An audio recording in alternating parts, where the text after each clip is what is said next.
வணக்கம், welcome to orange candy. நம்ம இன்றைக்கி பார்க்க போகிற ரெசிபி வந்து கத்திரிக்காய் தவா ஃப்ரை. ஸோ வாங்க செய்யறதுக்கு தேவையான பொருள் செய்முறை என்னென்னு வாங்க பார்க்கலாம். அதுக்கு வந்து இந்த மாதிரி ஒரு பெரிய சைஸ் கத்திரிக்காய் ஒன்று எடுத்திருக்கேன்.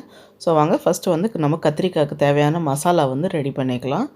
அதுக்கு வந்து ஒரு மிக்சிங் பவுல் எடுத்துக்கோங்க. அதில் வந்து 1 டேபிள் ஸ்பூன் அளவுக்கு வந்து கார்ன்ஃப்ளவர் மாவு சேர்த்துக்குங்க. கூட வந்து 1 டேபிள் ஸ்பூன் அளவுக்கு வந்து கடலை மாவு சேர்த்துக்குங்க. அப்புறம் 1 டேபிள் ஸ்பூன் அளவுக்கு வந்து மைதா மாவு சேர்த்துக்குங்க. அப்புறம் 1 டீஸ்பூன் அளவுக்கு வந்து மிளகுத்தூள், பெப்பர் பவுடர். அப்புறம் 1 டீஸ்பூன் அளவுக்கு வந்து குழம்பு மிளகாத்தூள்.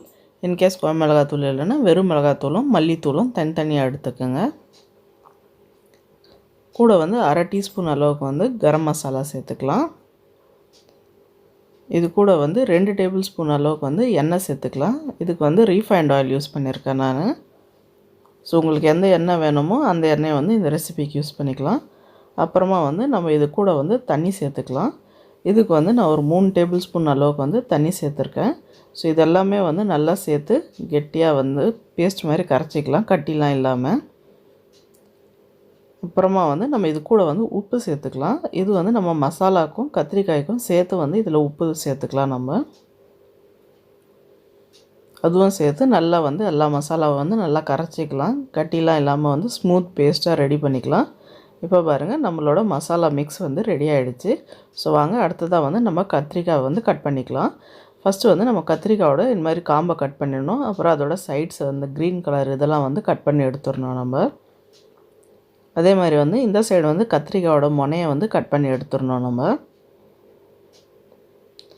இப்போ இது வந்து நல்ல ஒரு ஷார்ப்பான கத்தி வச்சு ரவுண்டாக கட் பண்ணி எடுத்துக்கலாம்.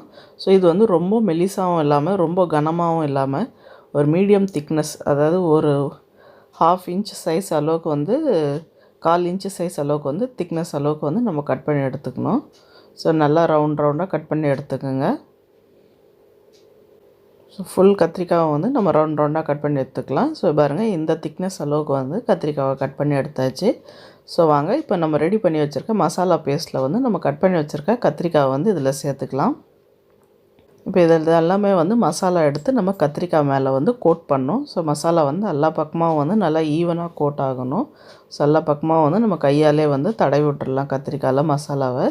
ஸோ நல்லா வந்து எல்லா பக்கமாகவும் நல்லா கலந்து விட்டுட்டு மிக்ஸ் பண்ணி விட்டுடலாம் நம்ம கத்திரிக்காவை. இப்போ பாருங்கள், நம்ம மசாலாவில் வந்து நம்ம கத்திரிக்காய் வந்து நல்லா கோட் ஆகிடுச்சு. இது வந்து 1/4 மணி நேரம் வந்து இந்த மசாலாவில் வந்து மேரினேட் ஆகணும். ஸோ அது வந்து 1/4 மணி நேரம் நல்லா ஊறினதுக்கப்புறம் நம்ம வந்து அதை தவாவில் வச்சு ஃப்ரை பண்ணிக்கலாம். ஸோ ஏற்கனவே வந்து நான் ஒரு தவா, அதாவது தோசைக்கல்லை எடுத்து நல்லா சூடு பண்ணி வச்சுருக்கேன். அதில் வந்து 2 டேபிள் ஸ்பூன் அளவுக்கு வந்து எண்ணெய் விட்டு வச்சுருக்கேன். ஸோ இப்போ இதில் வந்து நம்ம மசாலாவில் வந்து மேரினேட் பண்ண கத்திரிக்காய் பீசஸை எடுத்து இது மேலே போட்டு ரோஸ்ட் பண்ணிக்கலாம். நல்ல ஒரு மீடியம் ஃப்ளேமில் வச்சுட்டு நம்ம வந்து பீசஸை வந்து அரேஞ்ச் பண்ணிக்கலாம். பேட்ச் பை பேட்சாக போட்டு நம்ம எடுத்துக்கலாம். அதை இது மேலே வந்து நம்ம 1 டேபிள் ஸ்பூன் அளவுக்கு வந்து எண்ணெய் சேர்த்துக்கலாம். ஒரு சைடும் வந்து நம்ம 2 நிமிஷத்துக்கு வந்து நல்லா வேக வச்சுக்கலாம்.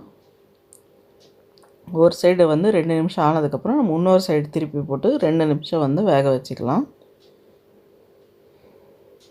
பாருங்கள், பார்க்குறதுக்கே கலர் வந்து எவ்வளோ அருமையாக இருக்குது, சூப்பராக இருக்குது. வாசனையும் வந்து அவ்வளோ சூப்பராக இருக்குது.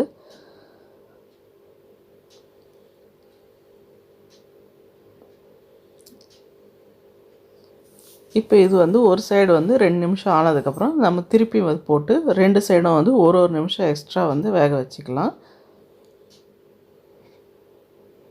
இப்போ வந்து நம்ம கத்திரிக்காய் வந்து வெளியில் நல்லா கிறிஸ்பாகவும் உள்ளே வந்து நல்லா சாஃப்டாகவும் இருக்கும்.